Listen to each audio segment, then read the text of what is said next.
guys and bad guys, cowboys and Indians, sinners and saints, masters and minions. They're all the same to me. They're all the same to me. Welcome to Fence Post Politics, the only place for unfiltered, nonsensical, probably fake news that you never asked for. Brought to you by the Burnin Daylight Podcast and your host, myself, Matt McKinley, Aaron Ellis, Tim Martin, and Rob Jost. Now let's have a little bit of fun, talk a little politics, and tell a dirty joke or two. And you call it trick magic, might have fooled everybody, but you didn't fool nothing on me. Well, welcome back, Daylight Burners. If you're watching live, I apologize for the little glitch out there. I went full Mitch McConnell on you, technologically speaking. Something happened there. And, yeah, my deal glitched out. But, hey, you're gonna have that on these big jobs. So, just know that. And also just know that there is an absolute epidemic of violent gayness that it's in abundance here lately. This is I think 2 or 3 weeks in a row without the rest of the Fence Post Politics crew, but either way, the gayness got to him again. I hate to be the bearer of bad news, but the gayness got to all of them again. It's a real issue. I don't know what the solution is. Thoughts and prayers, obviously. And I think that's about all you can do. Say no to gayness. But not like the homosexuality kind. I don't care about that. But like the 90s guys version where we just called each other gay. That type of gay. Don't be that gay. And just watch out for it because it's coming around. It's as well. I guess I could run down the line of topics that I wanted to talk to today, and maybe that'll help me stay on track because I like to dart off into different directions and dive down a rabbit hole when I see one. But anyway, I've got it listed out. And so we got another GOP debate that meant absolutely nothing. We got Donald Trump taking the stand and some rather awesome courtroom sketches. And not just from the Trump trial, but in general. Been some really good ones. Gaza is still a place for now. I don't think they've turned it completely into a parking lot just yet. They haven't killed all the Palestinians, but they have killed a lot. And we'll talk about that some.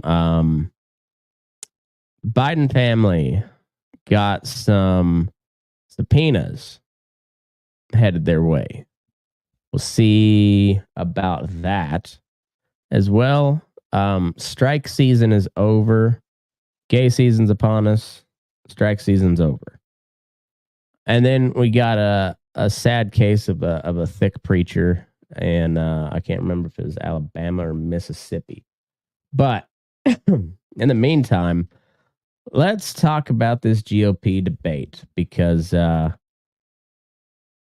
was interesting. It was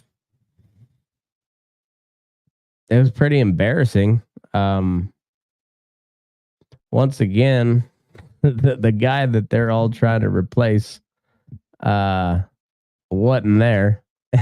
And his polls will probably go up again after this. I don't know. It was well, Cliff Notes summary. They started with foreign policy, which obviously immediately went to Israel, Gaza, which Vivek Ramaswamy was decent-ish on the whole deal. I mean, it's a Republican debate, so you can't say you're not going to stand with Israel, or it just you're done. That you're toast. You can't do that in a Republican debate, at least for now. We'll see what happens as time goes on, because both parties are kind of changing, and well, I guess I'll add this to the list too, since we're talking about presidential races. We'll talk about RFK here in a little bit as well. So, foreign policy wise, all of them except for Ramaswamy, when it came to Israel, is full on war with Iran. We gotta not just support Israel. We gotta give them anything they need to take out Hamas, which, if I understand right, like the Hamas military is about 30,000 or so soldiers. Like, I know war is expensive and shit, but I mean, Ukraine's taken on 500,000 of the fucking Russian army. You'd think that Israel should be able to handle Hamas. I would think. I don't know. But when it came to this particular debate, Hamas was like it was like a side note, except for when they wanted to use it for a point to talk about TikTok and how these people that were clamoring for free speech and outraged by the silencing of conservative voices, they were also very much gung ho to ban TikTok as outright. And so that that kind of plays into foreign policy as well as domestic, because you're talking about a very direct assault on First Amendment rights, the freedom of expression. We'll get a little bit more into that later. I'll talk. We'll pull up some clips on the whole TikTok debate. But it was interesting. It started out. It was on NBC, so it was Lester Holt and Hugh Hewitt, and I forget the lady's name. It's a black lady. Pretty decent moderator for her. The questions were, I don't know. Anyway, the first question was like, why you and not Trump, which I think is a fair question. I might just go ahead and put it back on. Yeah, I'll do that instead. We're going to put it on the presidential term abortions. And what's going on right now? Is it nerves? Is it? Sorry, I'll get it queued up here. And we'll watch along, because it was, like I said, it was interesting. Here we go. Americans across the country. We have 2 hours for, And that's what I'm focused on. That this country can. Caucuses, when Republican primary voters will begin to determine their party's nominee for president. Tonight, we'll question 5 candidates seeking that nomination on how they're best prepared to be commander-in-chief. And, of course, how best to bring down prices impacting Americans across the country. We have 2 hours for a serious debate on the issues that matter most to Republican voters. Candidates will have 1 minute and 30 seconds for answers and the opportunity for a closing statement. Follow-ups will be at the discretion of all of us at the table. With that said, Let's have a good debate. All right, our first question, the opening question, is one for all of you. Donald Trump is the first ex-president in more than 100 years to run for the White House again, and he remains popular among Republican primary voters as his legal challenges mount. Governor DeSantis, let me begin with you on this one. Speak to Republican voters who are supporting Donald Trump. Why should you and not him be the Republican nominee to face Joe Biden a year from now? This country is in trouble, and the elites that have put us here, they don't care about you. They don't care that you're having to grapple with higher grocery prices or have higher gas prices. They don't care that your family's less secure because of the open border that's allowed drugs and even terrorists to come into this country. Well, I care. I am not going to sit idly by and let this country continue its downward spiral. We need leadership, and we need it now. I'll take the hits. I'll take the arrows. I'll take... Because ultimately, it's not about me. It's about you. I will fight for you. I will make sure to lead this country. Alfred E. Newman from Mad Magazine. That is who Ron DeSantis looks like. Let me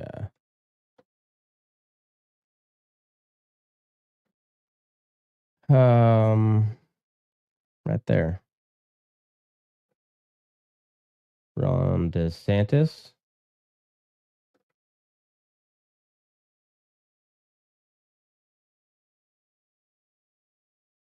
Alfred E. Newman. Resemblance is there, I'm telling you. Country's revival, and I will win for you and your family. Actions speak louder than words. We don't have time for excuses, and it's not something that we're going to be able to have all these distractions. As a veteran, I will get the job done.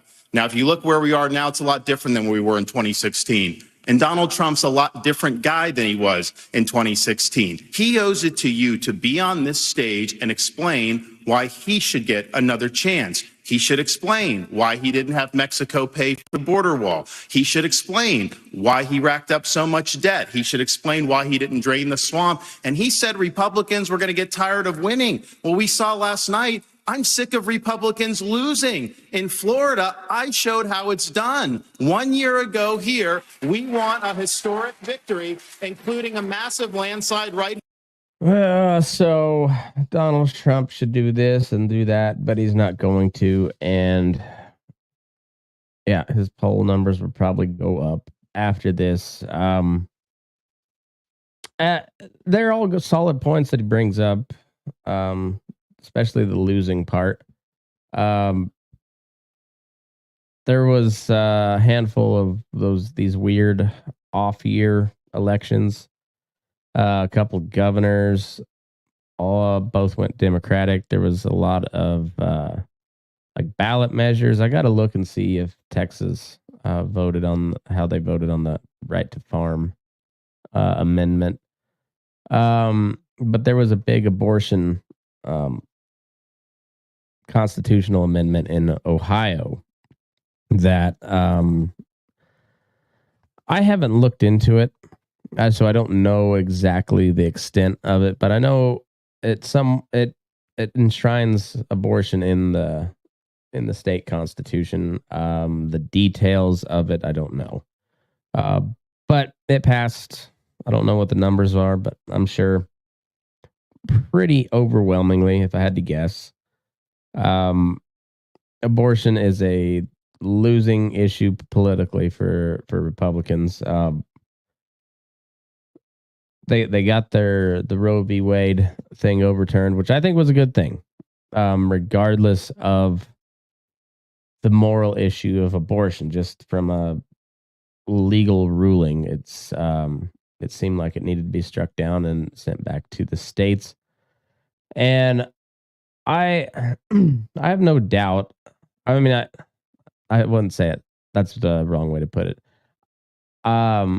I'm fairly sure that this will come up before the Supreme Court again, and maybe I'd be surprised if there was a conclusive ruling where they whether it's an act, a privacy violation or like I don't know exactly what the ruling would be, but I wouldn't be surprised, and I don't know if I expect it or if I'm just kind of, I don't know, but I wouldn't be surprised to see some sort of Supreme Court ruling in the future that maybe decides the abortion issue for a while, anyways. Who knows? I mean, Roe versus Wade was a Supreme Court ruling, and it was talked about nonstop for like 50 years until it was overturned, and it's been nonstop ever since. Abortion is such a great wedge issue for politicians. They don't want to solve that problem. There's a handful of hardcore Christian, evangelical Christian Republicans that absolutely would go ahead with a federal abortion ban, but for the most part, neither side really cares. They just like it's like going to your four seam fastball, and when it's your go-to pitch, it's just like you got it there every time. You've always got it. And then they use it a lot, as you'll see. I mean, the Democrats are winning pretty handily on the abortion issue here lately, so don't be surprised when they they just just beat that with a dead horse. They're gonna beat the dead horse and then use the dead horse to beat the abortion issue, because it's working for now. So what are you gonna do?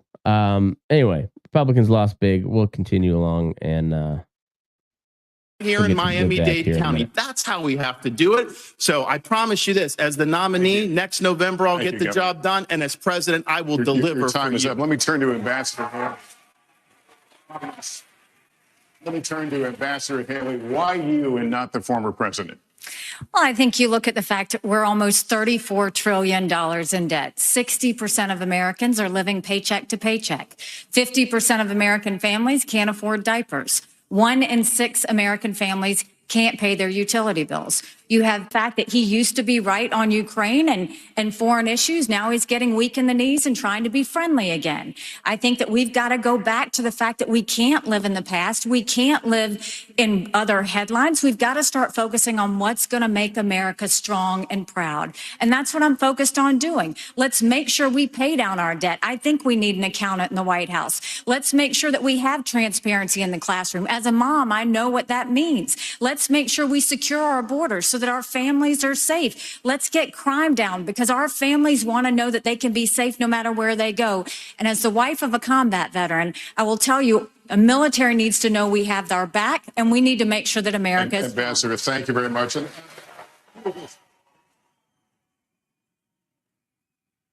Let me just caution the audience. If we had our troops back, we would not put them in stupid situations where they don't belong, where the local public hates them, views them as an occupying force, which they are.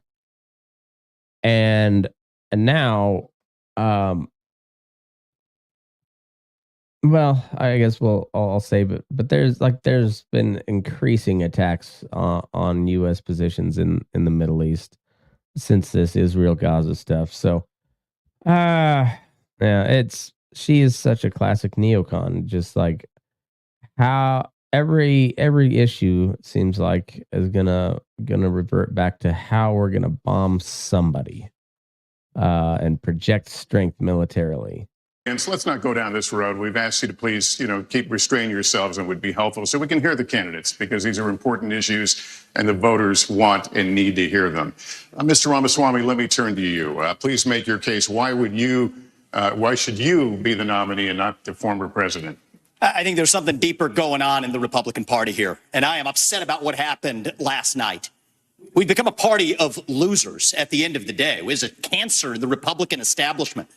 Let's speak the truth. I mean, since Ronna McDaniel took over, As chairwoman of the RNC in 2017, we have lost 2018, 2020, 2022, no red wave that never came. We got trounced last night in 2023. And I think that we have to have accountability in our party.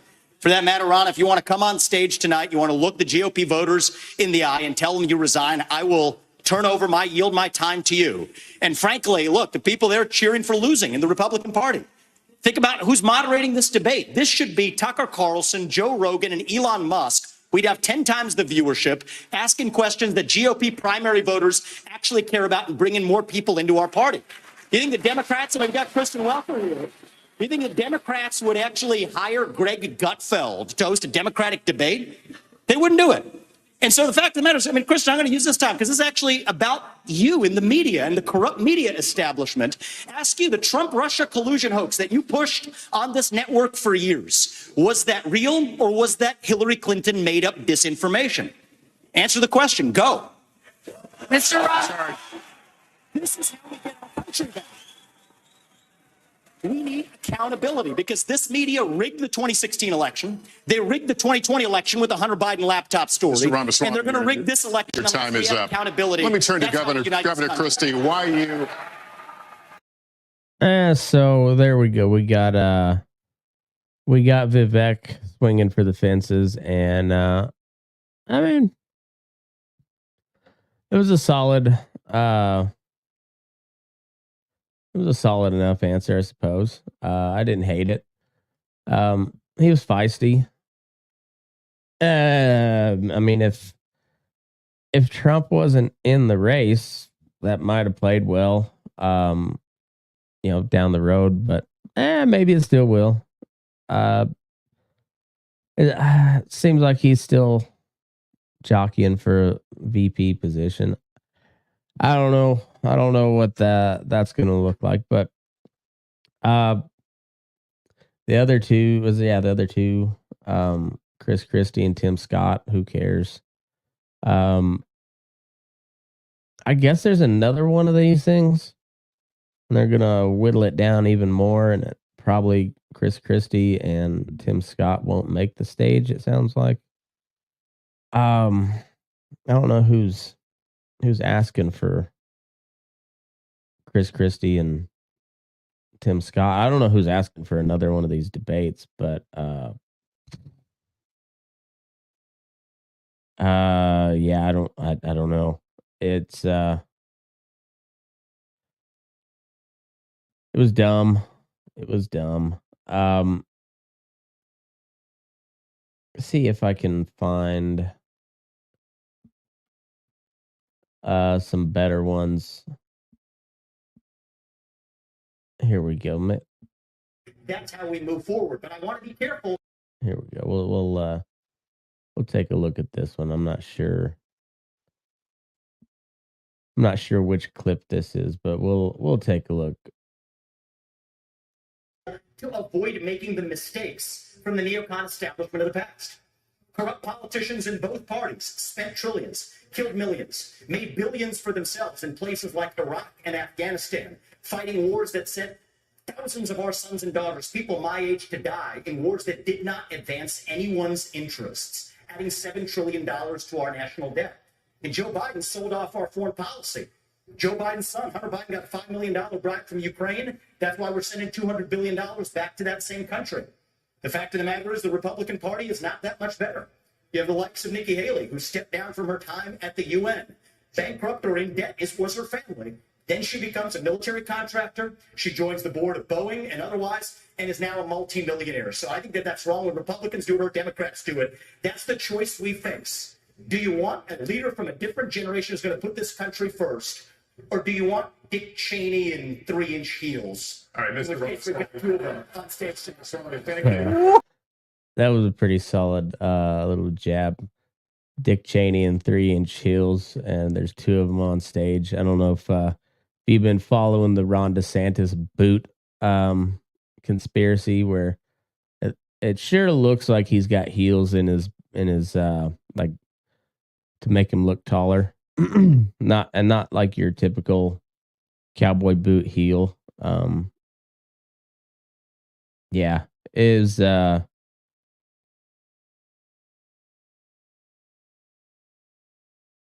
it was interesting, but it was interesting in the way that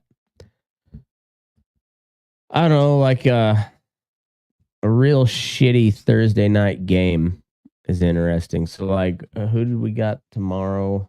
Oh yeah, we got like the Bears and the Panthers. I'm gonna watch it because it's football on, and I'm probably gonna bet on it because it's the only game going on Thursday night. So the under ought to hit. But I mean, didn't mean shit. That game means nothing to me. Just kind of like this. So this is a shitty Thursday night football game of presidential primary debates. He's catching some steam on Twitter, anyways, or X.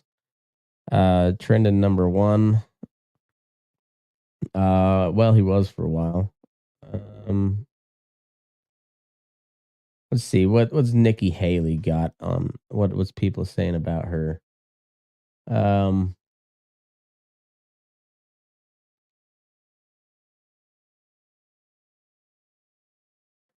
I'm telling you, Putin and President Xi are salivating at the thought that someone like that could become president. They would love to. The fact of the matter is he doesn't answer So this is what I will tell you. We're driving Russia into China's hands because of these foolish policies. Time to talk. The ambassador has the floor. Thank you. The first thing I'll tell you is we all remember what that thug did when he invaded Ukraine. We all know that 500,000 people have died because of Putin. And here is a freedom-loving, pro-American country. There was a peace deal on the table that both sides had tentatively agreed to. And then the Brits, probably at our direction, went to Kiev and sabotaged it.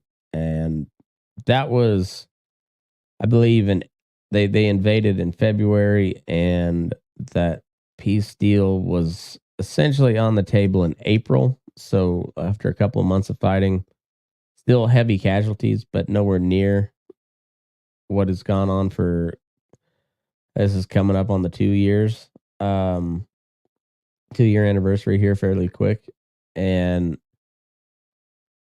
yeah, like she said, 500,000 Ukrainians. It's a lot. It's a lot. And most of them happen after that peace deal got sabotaged. So, I mean, not that Russia's any saint. They're not. They shouldn't have invaded. But to put it all on them, I mean, we prolonged that war with giving them false hope, and they've essentially squandered it, stolen everything that wasn't bolted down, and yeah, but we still just gotta That send is them all the fighting money for and its weapons. survival and its democracy. No, I don't think we should give them cash. I think we should give them the equipment and the ammunition to win. And I'll tell you, if Biden had done it when they first asked for it, this war would be over. But let's also remember this. When you left Afghanistan in shambles and left them with a ton of weapons and money, it's not that we left, it's how we left. When you look at Ukraine, don't think for a second, now everybody wants to move away from Ukraine. They'll want to move away from Israel a year from now. America can never be so arrogant to think we don't need friends. After 9/11, we needed a lot of friends. Now is the time to get partnerships. This unholy alliance between Russia, Ukraine, and China is real. There is a reason that Taiwanese want us to support the Ukrainians. It's because they know that China's coming after them next. There is a reason Ukrainians want us to support Israelis, because they know that if Iran wins, Russia wins. Ambassador. We have to see the combination of the three. Ambassador. It's funny, she talks about Taiwan, and there's a significant amount of people in Taiwan that would just rather have just be cool with China and not have like potentially be at war all the time. I don't know what the percentages is, but it's a fairly significant amount. So it's not like the people of Taiwan are like 100% on board with, whatever we're doing over there. She's a war hawk, and every time I read an article about presidential polling, they always throw Nikki Haley in there as like a potential matchup versus Biden. When they like, how's Trump doing versus Biden versus DeSantis, and they always mention Haley as if she has any chance at all of becoming the candidate for president on the GOP side. Laughable, but anyway, she's just a classic war hawk. Just your classic neocon. Let me see. TikTok. That was the next part that was extra spicy. We've talked about this. You campaign on TikTok. How do you get TikTok banned if you use it? Well, I want to laugh at why Nikki Haley didn't answer your question, which is about looking at families in the eye. In the last debate, she made fun of me for actually joining TikTok while her own daughter was actually using the app for a long time. So you might want to take care of your family first. Leave my before daughter preaching out of to your your voice. adult daughter. The next generation of Americans are using it. And that's actually the point. You have her supporters propping her up. That's fine. Here's the truth. You're just the easy scum. answer is actually to say that we're just going to ban one app. We got to go further. He called him scum. We have to ban any U.S. company actually transferring U.S. data to the Chinese. Here's a story most people don't know. Airbnb hands over U.S. user data to the CCP. Now, that's a U.S.-owned company. So this is the problem when you have Republicans that temporarily go the way the winds blow, and now it's popular to talk tough on China when she was UN ambassador. Let me see if I can find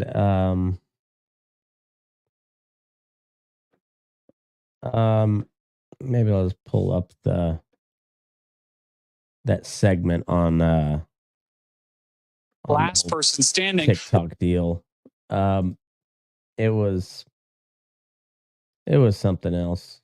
Places like Iraq and Afghanistan, fighting wars that sent For justice of Palestine, they said they are eventually have U.S. troops there. I can tell the American people. Of continents at the exact same time. Praised by the Sierra Club, and you're trying to make or do any sort of entitlement reform. What we To what many people are calling the new Cold War with China. And I remind the audience that it's important for our visitors at home to be able to hear you, and especially for the people in Beijing to hear you. Many Republicans believe that the Chinese Communist Party and General Secretary Xi is an existential threat to the United States. The flashpoint is Taiwan. For decades and decades, the American military, but primarily the United States Navy, has... And where the resources have gone, number one. Number two, after we have that responsibility... Out of our universities, we've recognized the threat, and Taiwanese want us to support Ukraine because they know that we've recognized the threat, and we've acted swiftly and decisively. Senator Scott, you've been in the Congress since 2011. Defense spending has fallen over that entire period of time. Where are we going to... To this generation, what the Soviet Union was to the post-World War II generation. I've already released a plan. We're going to get to 355 ships at the end of the first term, 385 ships at the end of the second term, but we're going to have the Thomas Jefferson at the age of 33. I mean, as gay as things have got, and I mean literally like homosexual and beyond gay, here lately, it makes sense to rebuild the Navy because that's always the old classic trope that the sailors are gay because there's like a couple thousand of them on a ship for months at a time with no women in sight. And dudes are gonna fuck. So maybe it's a smart thing to rebuild the Navy. Like you're not getting your recruiting numbers in any other branch. Lot of people identifying as some sort of gay nowadays. So Navy, perfect fit, maybe. Recruiting crisis solves. I don't know. Maybe so. That was it. But yeah, they're all gonna cut the spending and then spend more to build more Navy would have ships. signed. Today, if you were alive, that's the Declaration of Independence that I will sign. House Bipartisan Select Committee on the Chinese Communist Party published a long essay on TikTok following the flooding of pro-Hamas propaganda onto TikTok accounts across the United States. Chairman Gallagher called it shocking. Propaganda. He called the app predatory. You can't even call the Hamas fighters and the Palestinians in Gaza in general like the classic trope of the, your average Middle Easterner is like a goat farmer, but like they don't even have anywhere to farm goats. It's a really small piece of land. And then they act like, pro Hamas disinformation and propaganda. And it's like Hamas is a tiny organization, and then, like, they're funded by Iran and whatnot, millions of dollars and what, but I'm guessing most of that goes into weapons and shit like that and paying their soldiers and not propaganda. I mean, it's not like you're dealing with like a Russian propaganda machine or the United States government propaganda machine. But anyhow, they act like Hamas is this. Don't get me wrong, they're not good, but also it's a pretty small group of people with relatively not a lot of power. So just propaganda part just doesn't make much sense. And all these people, like Vivek seems to be the only one that knows how social media works. But like TikTok, yeah, it's a Chinese, like the app is Chinese origin. But there's however many millions of American users. And like, I'm on TikTok. I don't spend a lot of time on there, but what I see are just average people posting shit on TikTok. And I mean, I'm sure there's plenty of propaganda type stuff, but I don't know, man. It could be that there's just a lot of people pissed off about Palestine. That's also an option, that could be a legit reason why you're seeing so much pro Hamas stuff on TikTok. Maybe the people posting it don't understand the conflict. That's probably true. But it could be true that they're just like really pissed off about what's happening in Palestine, which is a reasonable position, honestly. Controlled by America's preeminent adversary, one used to push propaganda and divide America. It's spyware, he said, a means of surveillance. Governor Christie, do you agree with Chairman Gallagher? And if so, would you ban or force the sale of TikTok? I agree.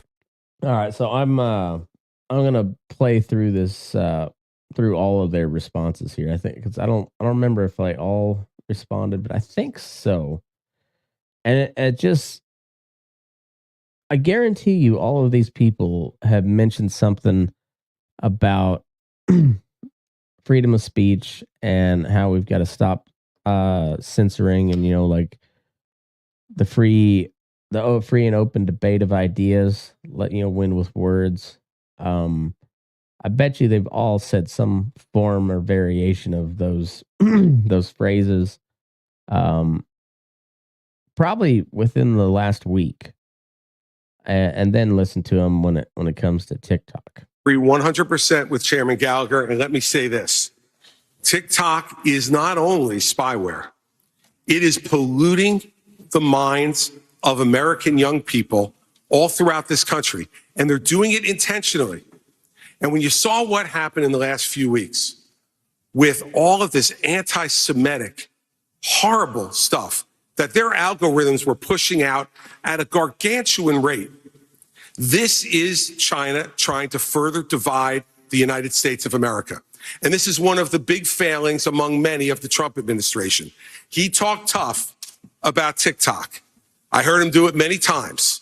But when it came down to it, He did not ban them when he could have and should have. And now since then, we've had an additional nearly 6 years. The TikTok's going to get us, and it's Trump's fault for not banning it. A real American would have shut it down. I'm not going to allow that type of speech around here. Of this type of poison being put out throughout the United States, even putting aside the spying, which we know is going on, and the theft of American personal data and information. So in my first week as president, we would ban TikTok. They want to go ahead and sell it? Let them go ahead and sell it. But I'll tell you another reason we would do it. Facebook's not in China. X is not in China. They're not permitting a free flow of information to the Chinese people. Yeah, we need to be more like China.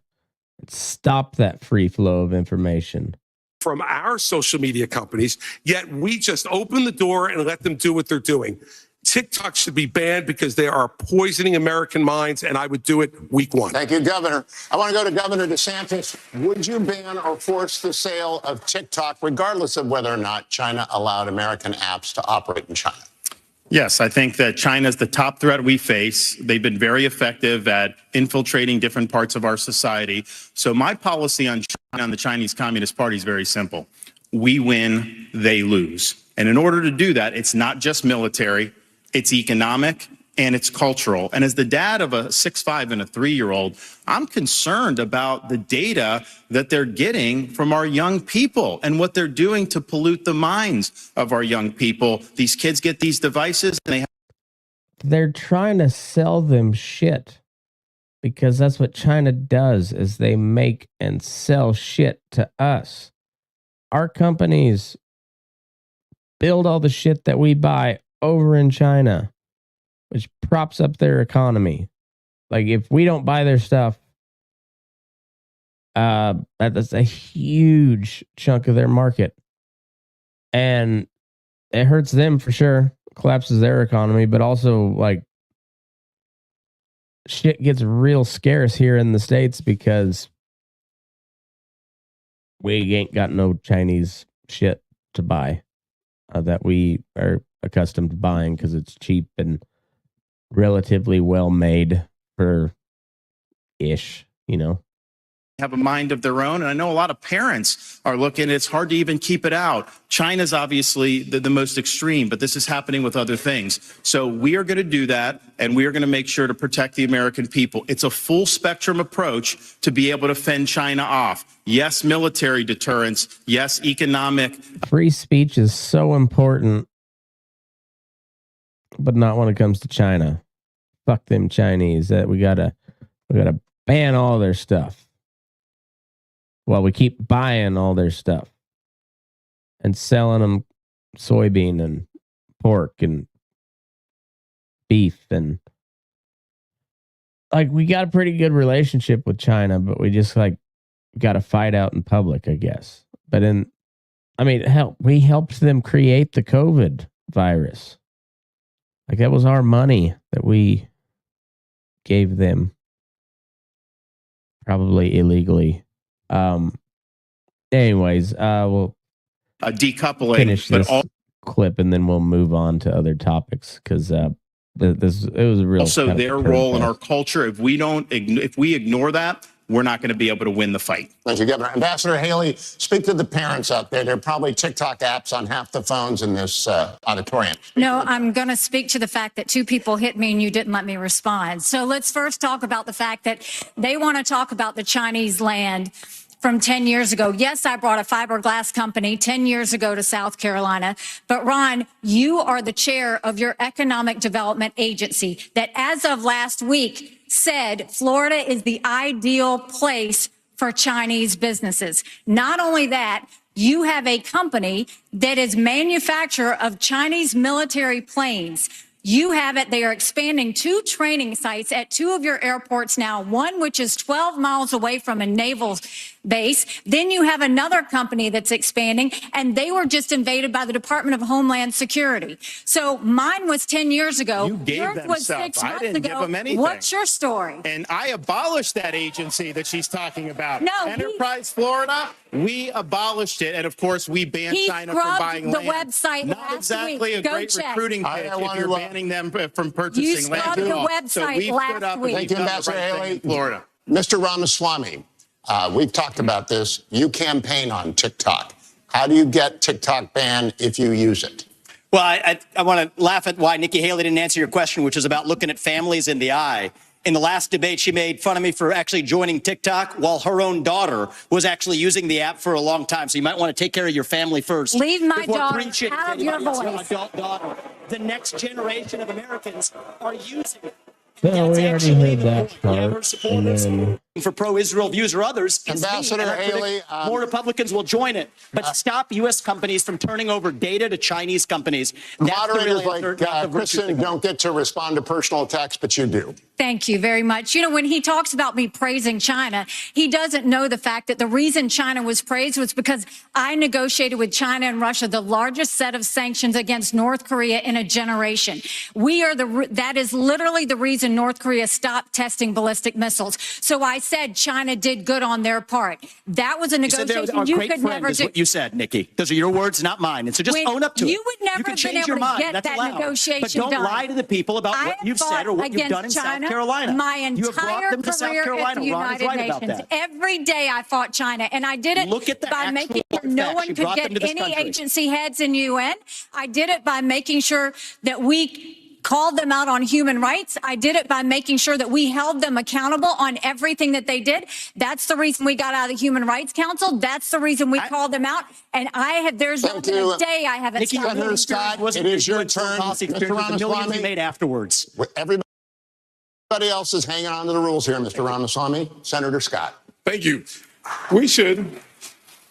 I appreciate y'all clapping for me already. This is wonderful. Love this. Without any question. What we should do is ban TikTok, period. Now, we saw under former President Trump, he tried to ban TikTok twice, but was struck down by our federal courts. If you cannot ban TikTok, you should eliminate the Chinese presence on the app.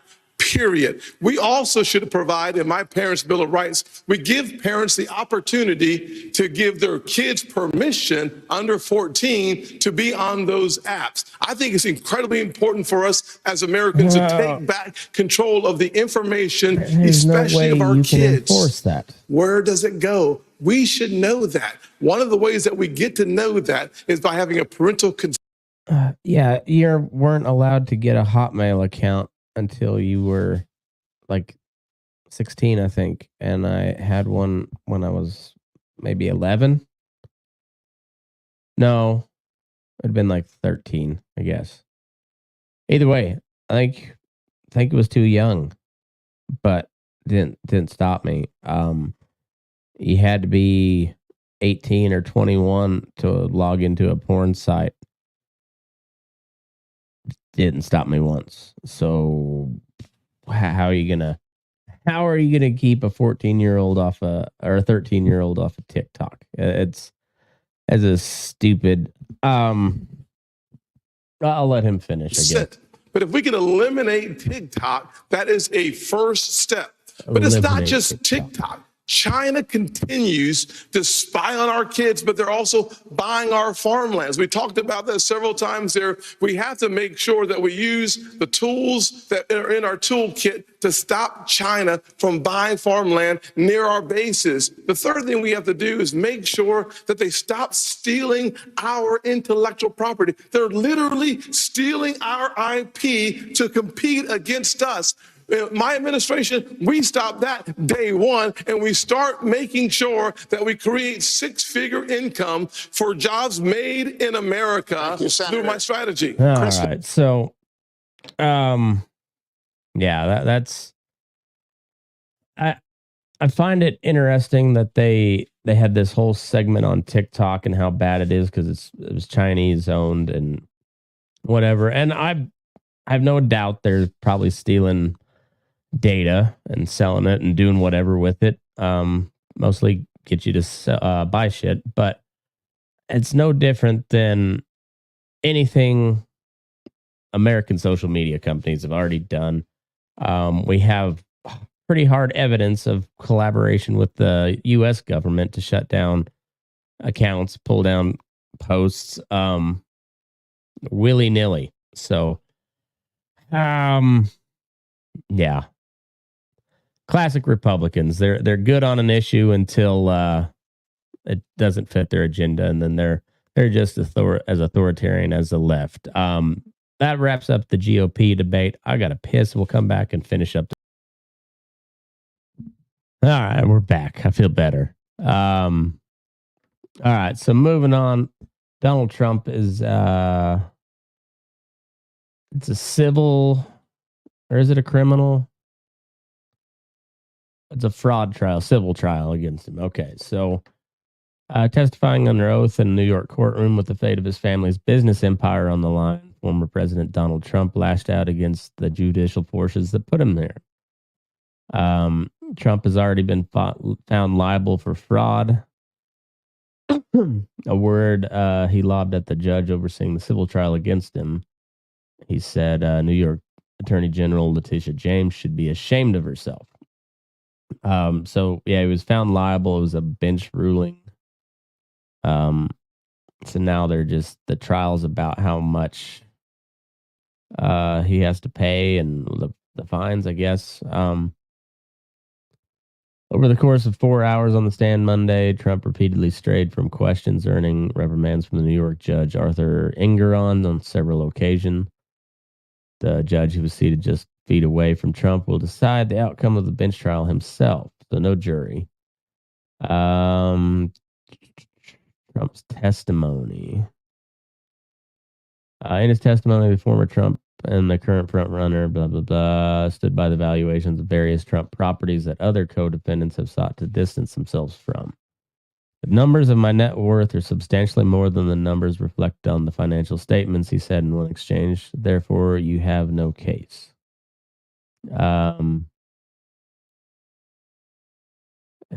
Trump arrived at the courthouse in Lower Manhattan shortly before 10 a.m. and made brief remarks, reiterating his criticism of the trial. It's a terrible, terrible thing. There are political operatives that I'm going to be dealing with right now. These are political operatives. It's a very sad situation for our country. Outside the courtroom, James predicted Trump would engage in name-calling, taunts, and race baiting, but said at the end of the day, the only thing that matters are the facts and the numbers. And numbers, my friends, don't lie. Trump then took the stand. Kevin Wallace, a lawyer from the Attorney General's office, kicked off the questioning by asking Trump about a trust he established to manage his assets before he entered the White House.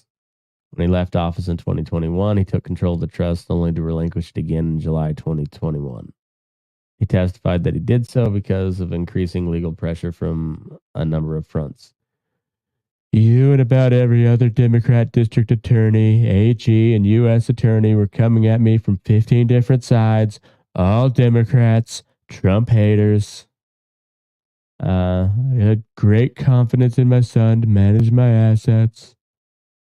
Trump repeatedly gave long-winded answers to questions about the valuations of various Trump Organization properties, and Engoron's patience soon wore thin. Christopher Kise, one of Trump's attorneys, encouraged Engoron to allow Trump to give answers in his own way. With this witness, I suggest it's far more efficient to listen to what he has to say and take it in, Kise said, prompting laughter from Wallace. Engoron's voice rose as his anger seemed to boil over and his microphone struggled to handle the sudden change in volume. No, I'm not here to hear what he has to say, Engoron said, his voice rising. I'm here to hear him answer his questions. Sit down. Engoron said he was drawing negative conclusions from Trump's testimony. We got another speech. I beseech you to control him if you can. If you can't, I will. I will excuse him and draw every negative inference that I can. Anything else good?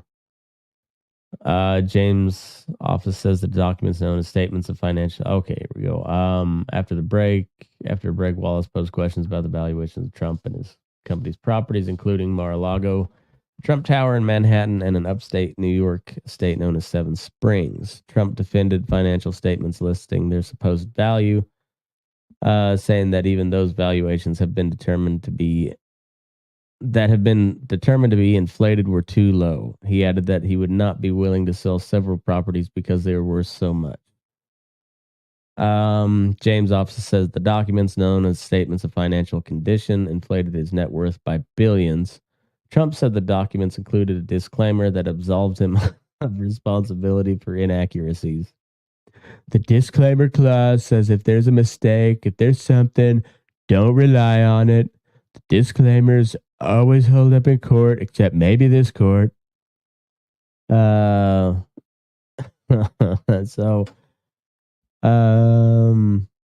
also insisted that increases in property values over time justified overvaluations in the past, an argument Engeron has previously rejected. Discussing property valuations for 2014, Trump said, if you carry that forward to 2021, all of those valuations were low. Trump became particularly animated during a discussion of Mar-a-Lago. Engeron's pretrial ruling finding Trump liable for fraud noted that the local assessor valued Mar-a-Lago at $18 million, while in documents Trump valued it at hundreds of millions more. Former president said in his testimony that he believes it is worth as much as $1.5 billion. And look at that sketch. That's awesome. That needs to be made into a shirt. The property is deed restricted and cannot be used as a residence, which experts previously told CBS News limits its value. Trump said he agreed to the deed restriction for tax purposes, acknowledging that the lower assessed value limits the property's tax burden. He then described a hypothetical scheme in which a person calls their own home a club to save money on taxes. Fucking Trump.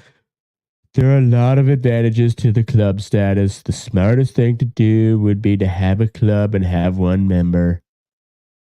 He later argued about whether it was accurate to value one of his Scottish golf clubs as if he had built nearly 2,500 new homes on it, when in fact he has built none and is limited by contract to just 1,500.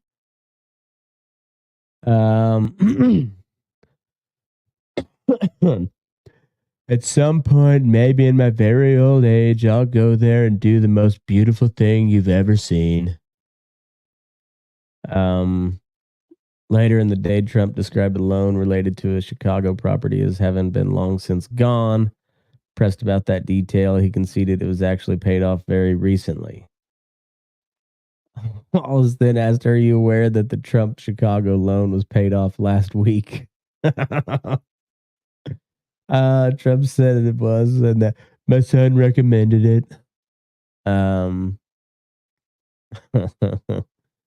Trump said his company had been looking into whether it needs to change internal policies as the result of the state's investigation. There will be recommendations made, and we will perhaps let you know what those recommendations are. It wouldn't bother me to let you know about it, but we have asked. But yeah, we'll go back. So some of the courtroom sketches here lately have been just fantastic. Like this one's awesome. I don't know what's going on with the shoulders. I guess that's. Does he wear padded suits? I don't know. Maybe. I don't know. I don't wear many suits, so I'm not quite sure how that works. But Ivanka testified today, and she got herself a doozy of a sketch her own self. Like this one's kind of wonky. This one doesn't look bad. Yeah, and then it's not just the Trump trial, but I don't know if you've been following or heard about this Sam Bankman-Fried guy, the guy that had the cryptocurrency something or other. I think it was an exchange, like a platform that you could buy and sell on. I think I don't know exactly, but defrauded people of billions of dollars of And well, his trial's going on. He's probably going to be convicted. Well, here's some sketches of him and his former girlfriend. I mean, they did a pretty good job with her.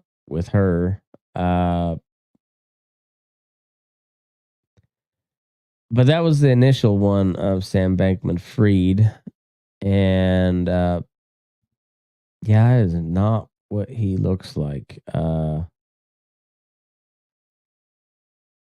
wow, they didn't do her any favors at all.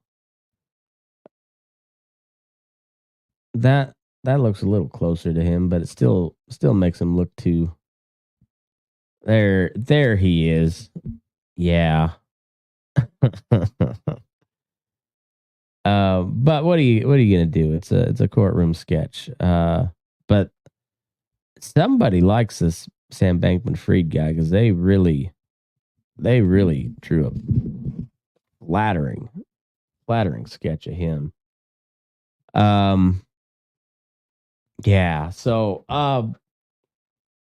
and later or in the latest news in the Middle East is it's on fire, and it seems like we're having a harder time putting out little. Like, it's not like there's a pretty big fire going on in Gaza, like a lot of them, and there's like some little small flare ups around Lebanon and Iraq and Syria.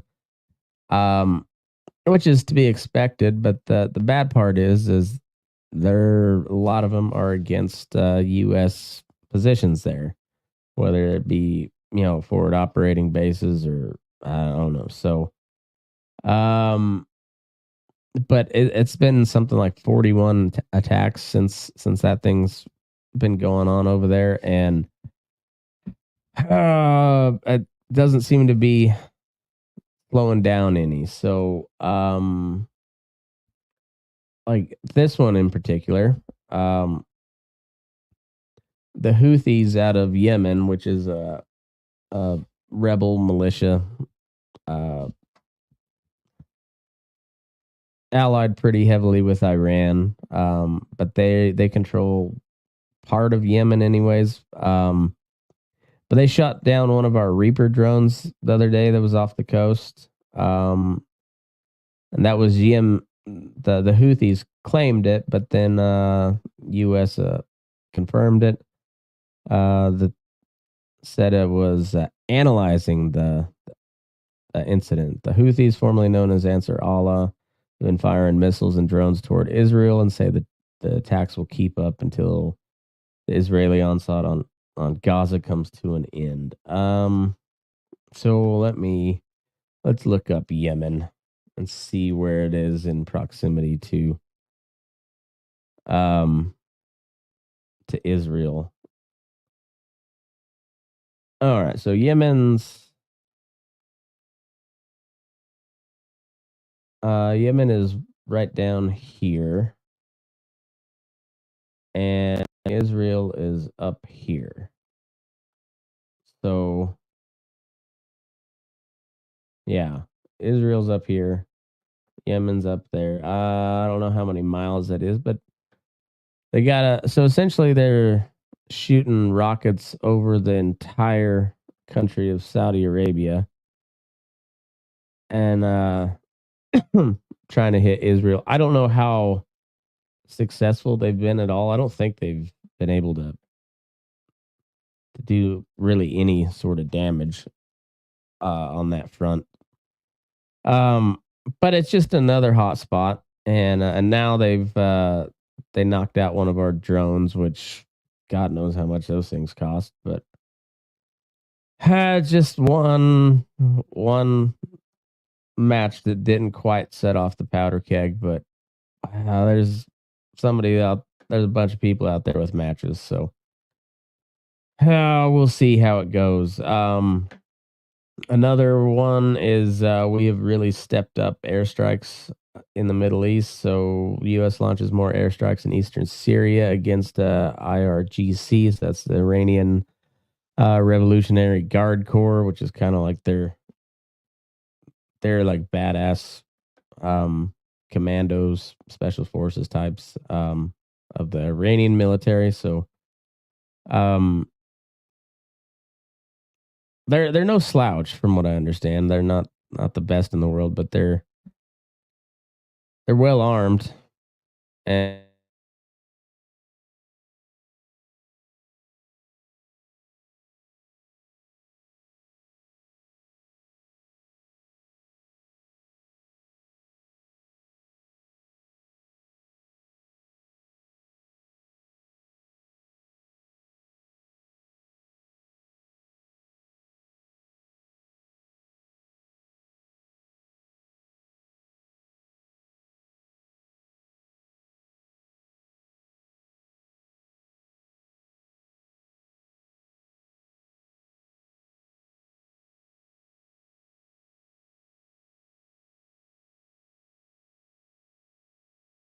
a ground branch or something. U.S. launched similar airstrikes on October 27th in an attempt to deter further attacks on U.S. forces in the region.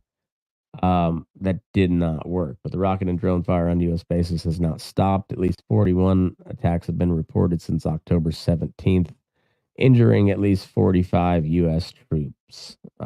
Great. An umbrella group of Shia militias that calls itself the Islamic Resistance of Iraq has taken credit for many of the attacks on U.S. bases. The militias receive support from Iran, but it's unclear if Tehran is directing the attacks. The Pentagon previously acknowledged that it had no evidence of direct Iranian involvement. For their part, Iran has denied any role in the attacks on U.S. troops. Responding to U.S. allegations, Iraq's representative to the UN on Tuesday said that Tehran has never been involved in any attacks or any actions or attacks directed at the United States military forces in Syria and Iraq, which is not true, but anyhow, so yeah, all of this is in response to the Israel-Gaza thing, which is still going on. They've essentially cut the Gaza Strip in half, and from what I understand, completely encircled Gaza City, which is like the biggest, where the biggest bulk of people lived. I don't know how many people have left. That whole thing is a shit show, and it gets worse by the day. I don't know. Don't know how much longer it'll last. But Israel's already talking about staying there for quite some time. So keep an eye out. I was talking with I think maybe I was talking with Doug, my coworker, or somebody, but it sure seems like we're going to war. And then you listen to this GOP debate. Not to harp on that again, because like I said, that in the long run, I don't think it means anything. Maybe Vivek ends up being a VP candidate for Trump, but I don't see any of them beating Trump. So, but it goes to show you like what the other Republicans are, and they all want to go to war with somebody, whether it's the Mexican cartels, Iran, Russia, China. Like, take your pick. They're just wanting a war. In the meantime, yeah, we've got 45 U.S. troops injured, which is probably more than we've seen in quite some time. And yeah, and you're seeing a lot of protests worldwide, but we'll stick with here in the U.S. They're all over the place, and yeah, it's not. This is this issue for Biden is about like abortion is for the for the Republicans. He can't win on this one, and yeah, I guess when it comes down to it, if we're going to war, I suppose I'd rather it be in the Middle East. At least the U.S. military is familiar with fighting in the Middle East at this point. It's been it's been since the 90s, since we fought in Europe during the Bosnia Kosovo thing. But since we really fought in Europe was World War II. And it doesn't seem like we want that fight with Russia. And then, there's a lot of talk on the debate stage about how, if you give up on Ukraine, then Putin's going to take the Baltic states and Poland, all of whom are NATO members. They are given a hell of a fight just to try and take some territory in Ukraine. Like they severely underestimated what that was going to take. So to see them take Poland, a NATO country with nuclear weapons stationed there, I don't see it happening. Maybe, I guess never say never, but I don't see it happening. What do we got next? We got the Biden subpoenas. We'll see what happens here, but House Republicans subpoena Hunter and James Biden as their impeachment inquiry ramps back up. House Republicans issued subpoenas Wednesday to members of President Joe Biden's family, taking their most aggressive step yet in an impeachment inquiry bitterly opposed by Democrats that is testing the reach of congressional oversight powers. They're bitching about testing the reach of congressional oversight now after they impeached Donald Trump twice over fucking nonsense. Second one, maybe not quite as much nonsense, but still the way they went about it was fucking stupid. The first one was literally over nonsense. The long-awaited move by Representative James Comer, the chairman of the House Oversight Committee, to subpoena the president's son Hunter and brother James, comes as Republicans look to gain ground in their nearly year-long investigation. So far, they have failed to uncover evidence directly implicating the president in any wrongdoing, which I suppose that is true. There's a lot of evidence, but not really any smoking gun yet. Republicans say the evidence trail they have uncovered paints a troubling picture of influence peddling by Biden's family in their business dealings, particularly with clients overseas. Now the House Oversight is going to bring in members of the Biden family and question associates Biden family and their associates to question them on this record of evidence, Comer of Kentucky said in a statement. The stakes are exceedingly high as the inquiry could result in Republicans bringing impeachment charges against Biden. The ultimate penalty for what the U.S. Constitution describes as high crimes and misdemeanors. The subpoenas demand that Hunter Biden and James Biden, as well as former business associate Rob Walker, appear before the Oversight Committee for a deposition by mid-December. Lawmakers also requested that James Biden's wife, Sarah Biden, and Hallie Biden, the wife of the president's deceased son, Beau, who Hunter fucked, if I remember right, maybe had a kid with, also his dead brother's wife, to appear voluntarily for transcribed interviews. Hunter Biden's attorney, Abby Lowell, called the subpoenas yet another political stunt and said the investigation has been full of worn-out, false, baseless, or debunked claims.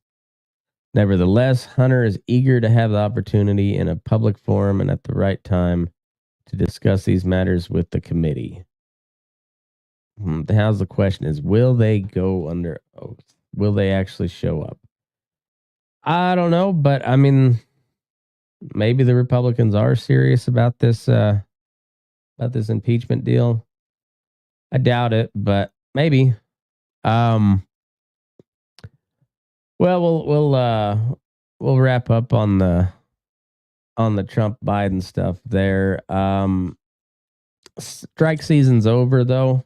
I think it was last week, the United Auto Workers come to terms with, it was General Motors was the last one holding out. Ford cut a deal.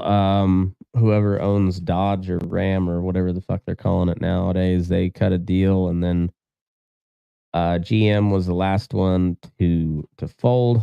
So the auto workers strike is over. Apparently, wages at Tesla plants have gone up pretty significantly, which are none of them are union plants. So like they're trying to get ahead of that and make sure they don't unionize. The actors are now off strike. It's really funny how the weather's changing, getting colder outside. We've had some cool days and had some pretty crisp cold mornings, and it's just not real good strike weather, not real ideal picket line weather. So let's go ahead and wrap this strike up before it gets real cold. After 118 days of Actors Guild being on strike, SAG-AFTRA and the studios on Wednesday reached a tentative deal on a new contract that could see Hollywood up and running again within weeks.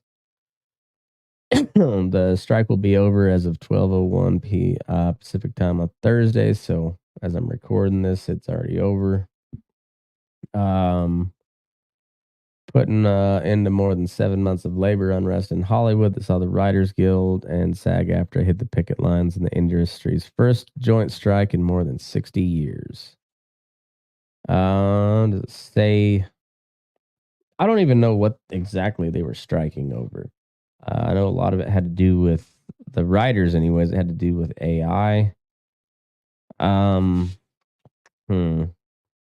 tentative agreement follows the studios responding last Friday to the Guild's last comprehensive counter with self-described historic package.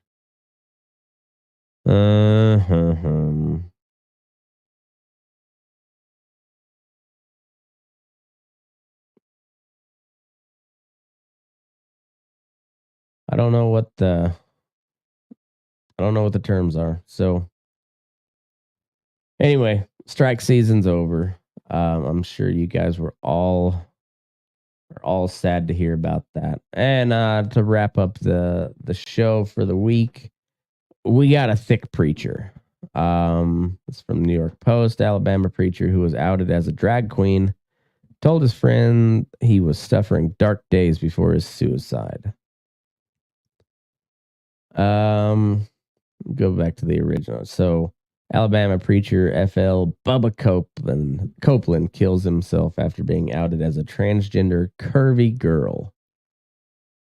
So this was from November 4th, so it was almost 2 weeks ago now. An Alabama preacher and politician killed himself Friday, 2 days after being outed for having a secret life they shared online as a transgender curvy girl. Let's take a look at this fella. He's a hefty feller. He was a mayor of a small town. He was a mayor of the tiny Smith Station with a population of 6750. Tiny. It's like 6 times the size of where I live. So, as well as the pastor at First Baptist Church in Phoenix City, shot himself around 5 p.m. in front of sheriffs who were following him. Copeland was a married father of 3. Suicide came after the police were asked to do a welfare check and began tailing his car. He exited the vehicle, produced a handgun, and took his own life, the sheriff's office said. Copeland's suicide followed an expose by 1819 News, a news site once owned by the conservative think tank, the Alabama Policy Institute, that described Copeland's secret life online as a transgender woman under the pseudonym Brittany Blair Summerlin. Brittany described herself as a transitioning transgender curvy girl that loves smiling, clothes, and shoes. He looks like a shoe guy. There's his alter ego.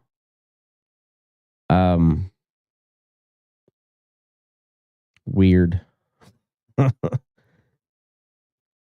He oddly has somewhat of a girlish figure. Weird.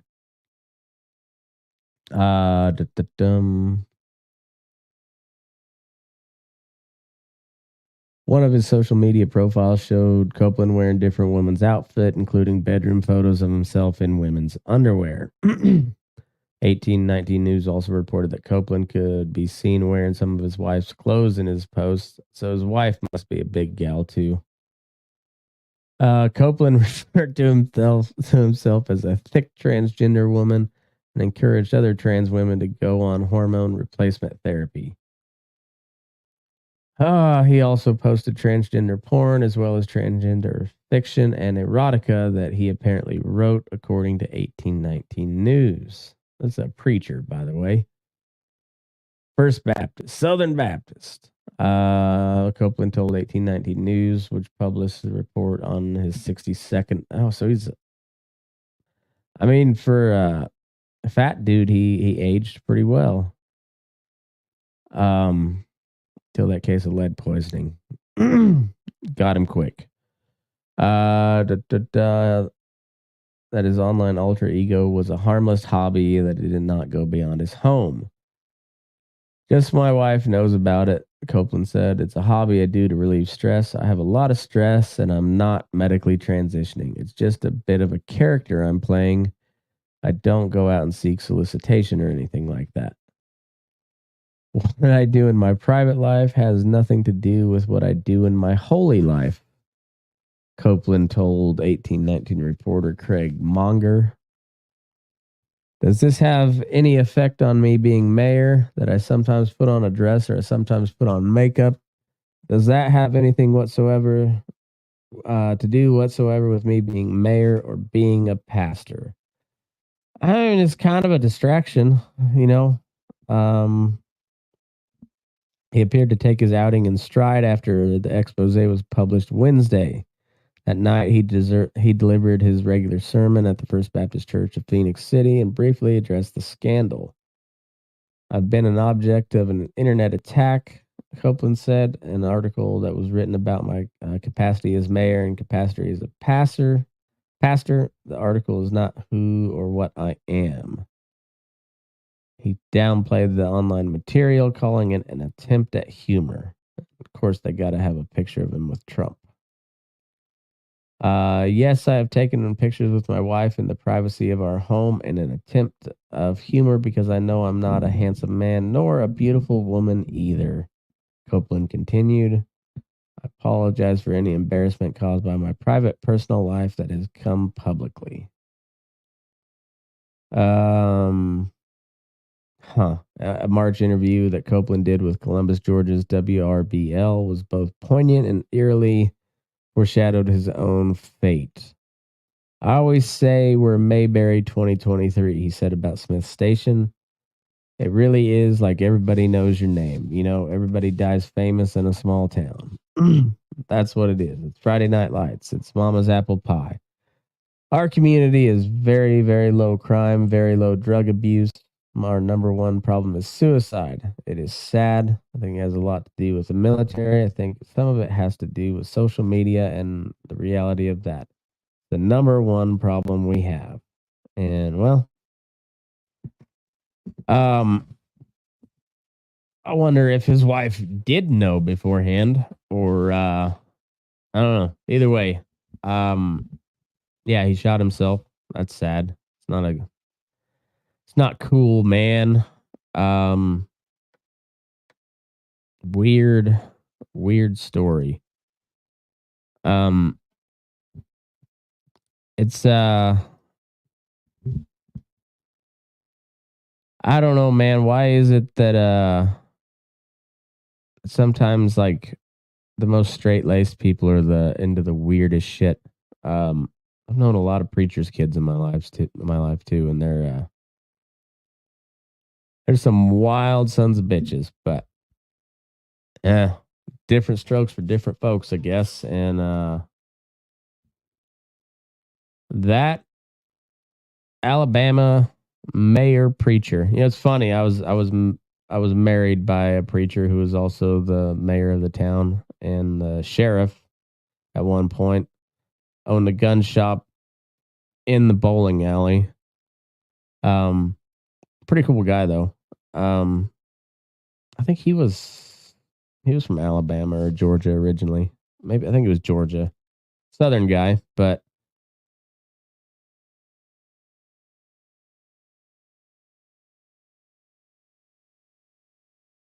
curvy girl. I mean, maybe, but I don't think so. Anyway, that sucks. Feel sorry for his wife and kids. Anyway, weird stuff going on in the news. Be careful for that that severe strain of gayness that's going around that it's afflicted my good college friends. So be on the lookout for it. Stay safe out there, and we'll see you next time for another good episode of Vince Post Politics. So on that note, move your ass. We're burning daylight.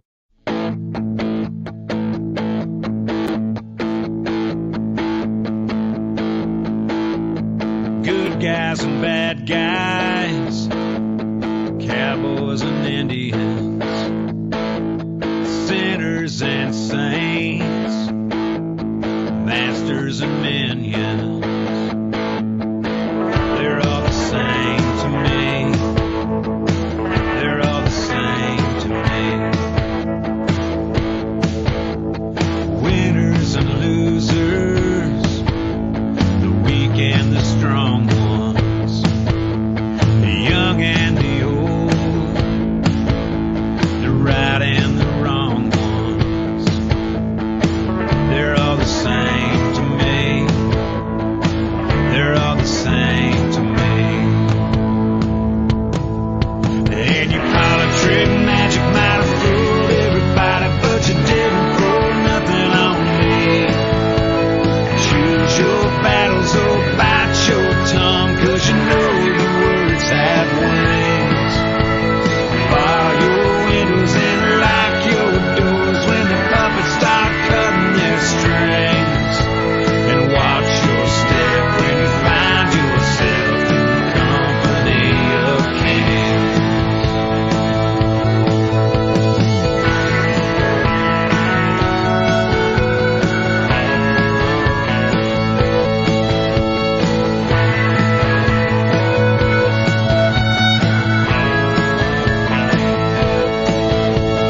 Good luck and bad luck, hard times and easy street, fortune and failure,